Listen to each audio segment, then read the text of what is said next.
Қадірлан телекөрушілер, Қырғыз спорт телеканалы бүгінгі күнесінің соңғы финалға назарыңыздарды бұрат. 55 кг чең салмақ чемпиондық. Өткен жылы дәл сол салмақта чемпион болған Сардар Қонышбаевты жеңіп алған Ақиқат Құлжигитұлы, қызыл трикочон, көк трикочон балуан Нұрмұхамед Абдуллаев ал болсы Балбай Дордоқовты жеңіп алды. Балбай Дордоқов өткен жыл күміс байгенде елеген айтыр. Өткен жылдағы мықтыларды жеңіп алған балуандар өзара мықтылығын анықтап отырған Ақиқат Құлжигитұлының алғашқы шенімді әрекеті жана 2 ұпайға болған Ақиқат Құлжигитұлы мұндан ары қандай күресті өткөрөт байқайбыз. Азыр Нұрмұхамед Абдуллаев атандашында жерден дағы көп күтуді. Мұндан кейінгі қармашты дағы соңына чейін байқайлы. Айтор балуандардың өте күресі бар. Ар бири өзінің мықтылығын көрсетуге дағы ұмтылышат.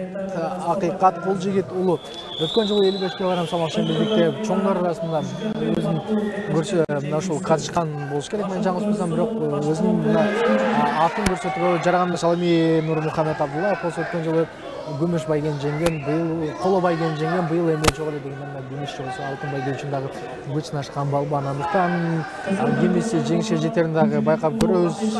Ақиқат Құлжигитұлы чоң бир мотивация менен гилемисине чыкты, өзүн болушунча мыктылап көрсөтүүгө бар аракетин көрүү данысында Сардар Қонышбаевты жеңди. Бул Ақиқат Құлжигитұлунун чоң бир ошол келечекти бүтүргөндөн айтат. 2010 жылы жаштар арасында Ақиқат Құлжигитұлы күмүш байген жеңген дагы айтууда. Ал эми атандашына кайрадан 4 ұпайлы ыкмага өзү түзүп калды дагы. Ақиқат Құлжигитұлы өзүнүн болтурунда кереметтүүлүгүн көрсөтүүдө. Демек Мейрамбек Ахмедов жөнөкөй эмес машыктыруучулардын бири, анын колунан таалим тарбия алган Ақиқат Құлжигитұлы учурда 19 жашта. Демек келечекте мына көптү үмүттөндүрөт десек дагы болот. Ал эми анын бет маңдайына турган Нурмухамед Абдуллаев атандашына каршы эмне айламал ойлоп табынындагы жолун билбейт. Бирок Ақиқат Құлжигитұлы буга чейин ошол чоң бир дем күч менен мелдер үстүнө чыккан, андай ошол шык дем күч берген Нурмухамед Абдуллаевга жетишпей калган таасирлерди калтырды. Канча дагы эки балуан тең эми бардык нерсе өзлөрүнөн көз каранды жана кимиси ийгиликти жаратат, кимиси өзүн мыктылап көрсөтө албай калат. Аны дагы сиздер менен биргеликте байкайбыз. Айтор алтын өзүнүн алдыга чыккан Ақиқат Құлжигитұлы алтын байгеге өтө жакын барганын дагы көрүдөсүздөр. Нурмухамед Абдуллаев 20 жашта, анын бет маңдайындагы Ақиқат Құлжигитұлы буга чейин айткандай эле 19 гана жаштагы балбан жана экөө теңиздин улуттук курама командада дал ушул 55 кг чең салмак чемпиондукта сөзсүз түрдө алдыңкы 5-6 жылдын ичинде мыктылыгын көрсөтүп ишенди өзгөлү 2 ұпай. Демек мындан ары Нурмухамед Абдуллаев жасау бар. Айтор экинчи дагы бир айланты 6-6 жана Нурмухамед Абдуллаев сөз түрдө дагы бир накат жасап көргөн. Туш керек бар. 6-0 устун сатып үлгөнү эсепти 8-6 алдыга сүрүп чыккан Нурмухамед Абдуллаев дагы жөнөкөй эмес балуан экенин айтсак болот. Айтор биринчи 3 мүнөттүк өтө ишенимдүү түрдө жыйынтык талганын байкап көрө алдык. Күтөбүз мелдештин кийинки бөлүктөрүн.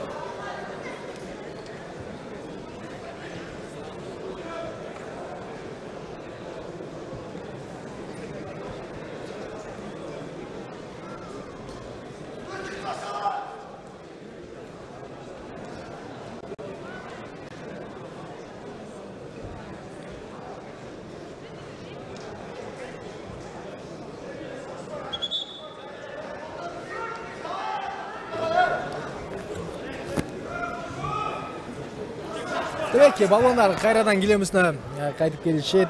Бул иретен акыйкат Кулжигит уулу албетте баштагыдай мына керемет кармаштарды өткөрүүгө басым жасаш керек. Ал эми Нурмухамед Абдуллаев туусуз кафтын өкүлү экенин эсиңизге салып өтөбүз. Өткөн жылдан бери мына ушул чоңдор арасында өзүнүн татыктуу көрсөтүп жаткан балбанды колдогондор бар. Бул жерде акыйкат Кулжигит уулунда колдогондор бар жана эки балбандын чындыгында эле мына бүгүнкү күндүн эсенин эң соңку финалдык кармаш жалпыбызга өтө бир кыска мелдеш дагы тартуулайт деп ишенгибиз келет. Анын үстүнө мына Нурмухамед Абдуллаевдин медициналык жардамды алып алгандан кийинки жүрүштөрүн дагы сөзсүз түрдө байкайлык анча дагы ар бир балбан өзүнүн чолосу өзлөрүнүн буга чейинки даярдыгын ушул жерден көрсөтүүгө дагы умтулушууда. Айтор мына балбандарды эки тараптан колдоолору бар. Байкайлы жакын аралыктагы кармаштар жана акыйкат Кулжигит уулу каршылашынын ылдыйдан көтөргө дагы умтулган. Оңдон чыккан жок Нурмухамед Абдуллаев. Айтор эгерде эле атаандашы бир кат ачылып кетирсе аны сөзсүз түрдө колдонууга жөндөмдүү балбан экенин байкадык. Көрөлү. Акыйкат Кулжигит уулу жана Кулжигит уулу эмнени көрсөтөт алат болду экен байкайбыз. Активдүүлүк бар. Калыс эки балбан тең активдүү болууга чакырууда жана ылдыйдан каршылашынын белине кирге болгон умтулуу. Бул ирет акыйкат Кулжигит уулунун колунан чыккан жок жана мынтип эки балбандын тең күйөрмандары бири-бирин тең пассивдүү деген чечимдер бар. Бирок жок, экөө тең умтулууда, экөө тең күрөшүүгө аракетин көрүүдө жана азыр эмне менен жыйынтыкталат бул кармаштардагы сөзсүз түрдө байкайлы аракеттерди көрүшү зарыл жана Нурмухамед Абдуллаев.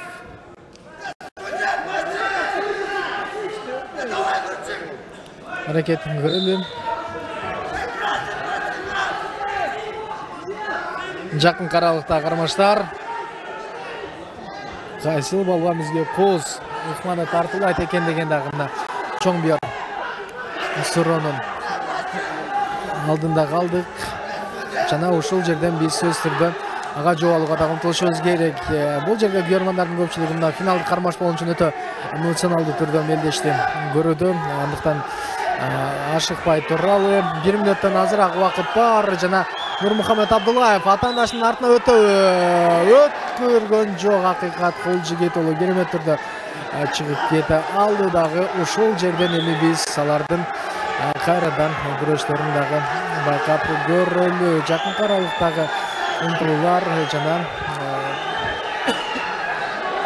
азыр Нурмухамед Абдуллаевдин оң колу байланган болчу. Азыр байламтадан чыккандан кийин сөзсүз түрдө ал жүрүш жасаш керек. Бул жерде Кулжигит